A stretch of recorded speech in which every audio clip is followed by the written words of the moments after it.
Good morning, USA, and welcome to another episode of the Bernie or Bust Show. We're going to jump into the fray with Graham Elwood, the political vigilante. He is one of the best at getting into the fringe stories that are being suppressed in mainstream media. Some of his stories are even suppressed in leftist media. Bernie or Bust is an example of a story that is being suppressed in leftist media. We haven't talked Graham yet into covering Bernie or Bust, but I'm hopeful because if you notice what he's covering on his shows lately, you'll see why he should be, especially the second clip I'm going to show today, you should see why he should be willing to cover Bernie or Bust. First off is Tiffany Fitzhenry, and she is was in Hollywood as a screenwriter. And she has some revealing things to say about Hollywood. The gist of this show here with Graham is to show the CIA's involvement with Hollywood. What I've been finding is that the CIA and the Clinton machine, if you look at Joe Biden's son, if you look at Nancy Pelosi's son in the Ukraine, you see that the CIA is all tangled up with the cabal I've described in previous shows with Hollywood talent agencies and the Clinton machine and thought leaders in general. The angle on this interview is really interesting because she's talking about not just sexual perversity or sexual voracity, voracity, but she's talking about how people are controlling other people. If you're identified as a thought leader, like if you're Susan Sarandon or Tom Hanks and you're a big name and people respect you and they want to know your opinions about things outside of your filmmaking career, then the powerful people who pull strings up above, the moneyed people, the aristocrats, the oligarchs, however you want to think of them, they have to own you. And this is what Tiffany is talking about. The powerful people up above have to own the mouthpieces who are effective at delivering messages to the masses. They have to own the people who are the storytellers. She calls them storytellers. She is a storyteller. And so as soon as you're identified by the powerful as a good storyteller, then they want to own you. And the way they own you is getting nude pictures of you or compromising information about you. There are a lot of different ways, but it isn't really about sex. It's really about control. And I hadn't thought of it that way. So here's Tiffany. No. It is the ruling class is like sinister beyond, like they're pure. It's pure evil because it's everyone that's in power. It is everyone that's in power. Yeah, and I think it has to do with even deeper things than we've come to start to understand or ready to accept. I think it has to do with, like you said before, compromise, compromise and control. It has to do with controlled influence. So someone like me, for example, they want to control the storytellers. They want to control all the above the line people. They want to control the directors and the writers and the producers and the big stars because those are the people who have influence over the people. So it's, at the end of the day, I think it's about controlling the people, particularly through storytelling. This has been since the beginning of time. This is how, people think politics is important. People think, your family, your church, whatever. Nothing influences people more than culture. Politics is downstream from culture. Culture's where it's at. This is why Obama's in Netflix. This is why. Right. Stories shape the world. Storytellers shape the world. Always have, always will. Those who tell the stories rule the world. And so when you talk about people like Matt Lauer and Harvey Weinstein and Bill Cosby and Kevin Spacey, these people are cultural influencers. And there's nothing more influential over the population than those people. So the people who elevate those people have to have control over them. Hence why Epstein was taking Chris Rock and all of these people all over, because if those people are going to be given influence, the more powerful people who are elevating them are going to own them. Right. So it's not like rocket science, but we've never put it all together, I think. Yeah, I mean, that was one of the key things revealing with Epstein was like his tactic of bringing a powerful person over to one of his parties or his homes, and then would you like a massage from a beautiful young woman who is a child? And there's sex, and they videotape it, and then Epstein has that leverage on them, you know. And it's not surprising. It isn't that big of a leap to see how this connection is made. And I've worked in show business for 20 years. It's very easy to see how they could come to somebody and say, whatever, the way you were propositioned. I was propositioned by a producer when I was young, when I first moved to LA. This guy, I was asked to do like a phone sex thing. I mean, like... it's hard to know, like, what's just the weird Hollywood stuff, and then what's, like, grooming. Right. Yes. But both go on. But in my case, it was you need to come to these parties, you need to meet these people, and it was always like butting up against your personal boundaries and always butting up against your moral code. Like, no, I think my husband would mind if you jerked off in the corner of my hotel room. I feel like my husband would have a problem. It's like, I'm just spitballing. I'm just gonna go out on a limb and speak for him and be like, he's gonna mind. And that doesn't matter though. It's always about like. And then it's like, if that's reported, it's like, how far is she willing to go? Okay, well, she's not going to do that. And I think these people are gatekeepers and they're handlers. I think there's a lot more going on than we really think. So what? Right. And when you look at Tulsi, the way Tulsi was treated, when she crossed Michael Kives and Darnell Strom, talent agents, she wasn't willing, not only not willing to go along with what typically happens in Hollywood, the way Bill Clinton went along, the way other people went along.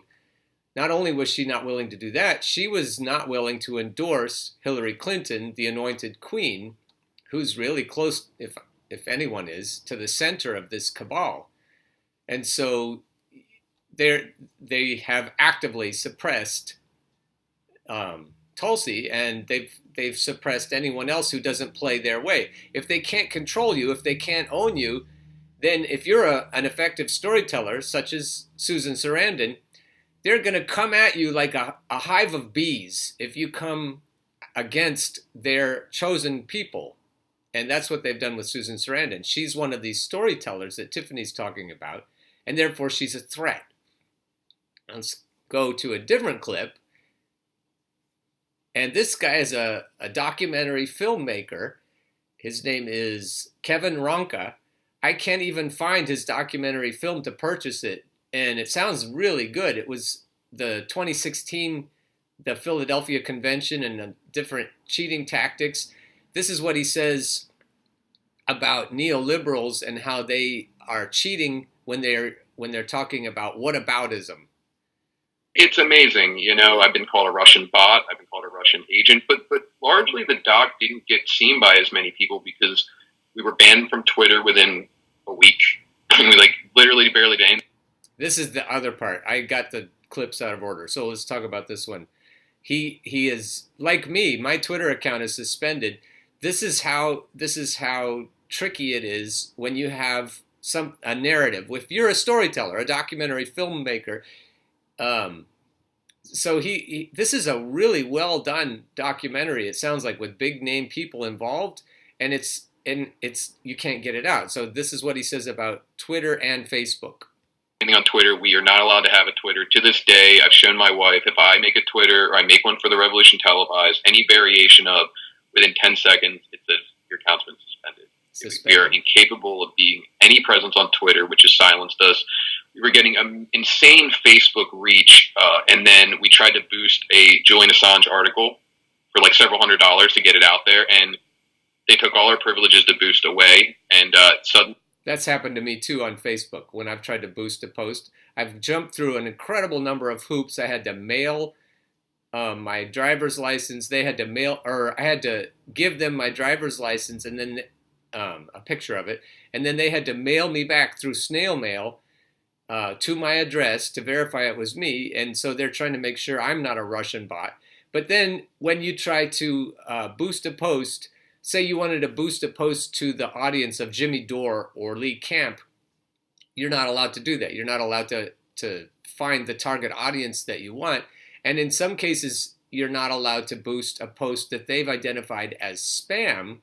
And the way they decide it's spam is if it goes against the narrative. And we're not making this up. I was getting a reach of like 10 people from 300,000 to 10. I mean, it was really absurd. And one could say maybe everybody who liked our doc, Bernie supporters, and even left Jill supporters. He's talking about the documentary, The Revolution Televised, that I was talking about. He calls it a doc, so that confused me for a second. But his support on Facebook went from 30,000 to 10. So something's going on there. Just left the scene, or, to go from 300,000 to 10 is kind of absurd. Just how 10 people were seeing it. But I think we really got suppressed in that way. And Vigo, after the Trump stuff, he was very helpful, and I don't think he had any regrets, but he does have to have a career, and I think he did more than most people would. He was willing to do it for free. Viggo Mortensen produced this for free.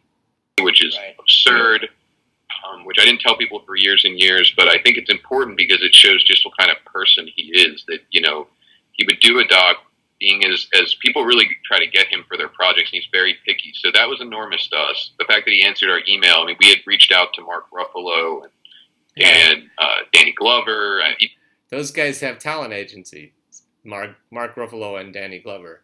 And Pam Grier was high on our list from, Jackie Brown. That was my first choice. Pam Grier was totally different, it would have been totally different. But no, I mean, it was really interesting because I think this doc hasn't reached its peak of viewership even. I think that in a way we're kind of like being underground. It's sort of a secret. It's like, wait, Viggo Mortensen did a doc about Bernie's revolution and the Great Primary, and it's like a film, and so it's cool when people find it.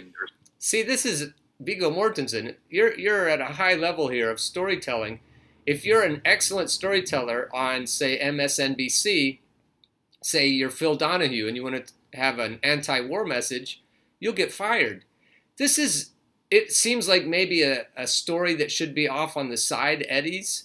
And I've already told you enough about this documentary. I just wanted to tell you enough about it that you would try to find it or buy it, or at least unearth the details about it. That's the second clip I was going to show you. So I'm going to skip that, and I'm just going to say this issue of storytelling is huge.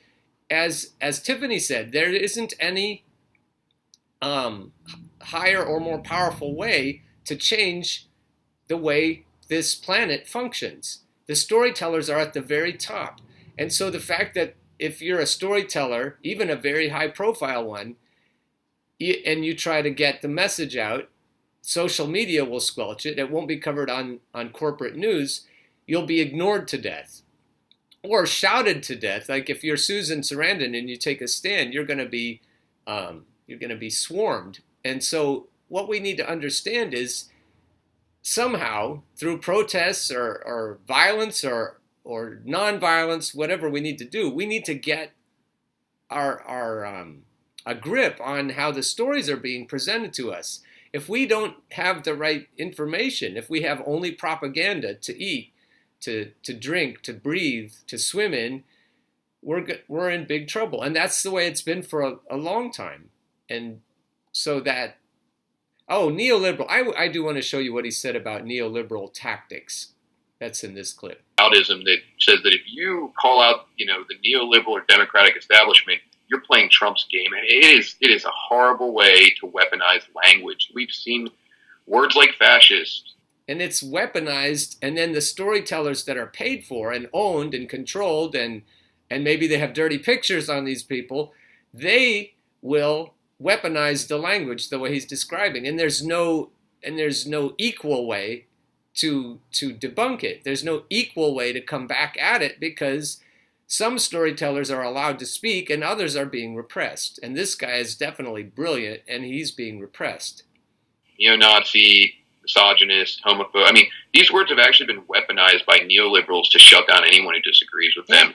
Well, even when they're farther left than them, though. I know. Well, the neoliberals, when you out-left a neoliberal and you call them warmongers or whatever, they lose their shit. They can't handle being out-lefted because they're so used to arguing with like some Trump relative on Facebook or whatever, and they think they have this moral high ground, and then you say, well, wait a minute. If we're going to investigate, if you want to investigate Russia and the sanctity of our elections, then we need to investigate all of it.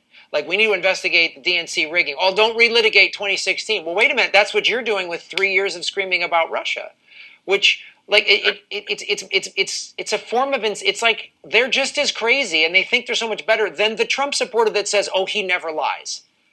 The Trump supporter that says he never lies is just as nuts as the neoliberal that says, stop it, conspiracy theory. Like, they called me, I've been called a tinfoil hat guy because I'm like, well, all of a sudden now, all of this, Russia's the bad guy in everything again. Like, oh, I bet you do, Graham. And that's exactly what I mean when I say, like, Orwellian society. It is very common in those kind of, utopians that he's written about, where anybody who kind of gets an idea of what's going on is told they're crazy. Yeah. Yeah. It's gaslighting. It's gaslighting. So anyone who knows what's going on, who's figured it out, gets pushed to the fringes and made fun of even. And so we've got Tiffany, we've got Graham, we've got Kevin, and we've got other storytellers who are getting squashed. And so we need to know about this. So that's why we should watch the Bernie or Bust show. That's why we should watch Graham Elwood and the other leftists. I will put again an article in the information section about a list of people that we should watch. And all it is a Medium article asking them to support Bernie or Bust. So while I recommend these leftist commentators, I also want you in their comment sections of their articles and videos to ask them, please televise, please put it out there that Bernie or Bust is the only way. Susan Sarandon knows. We need to tell these storytellers, even though they have a smaller voice than the corporate news, we need to get them to talk about Bernie or Bust before February. We need to get this word out before the primaries even start. And then we may have a chance to sway the neoliberals, the centrists, the corporatists, the suburban comfortable people.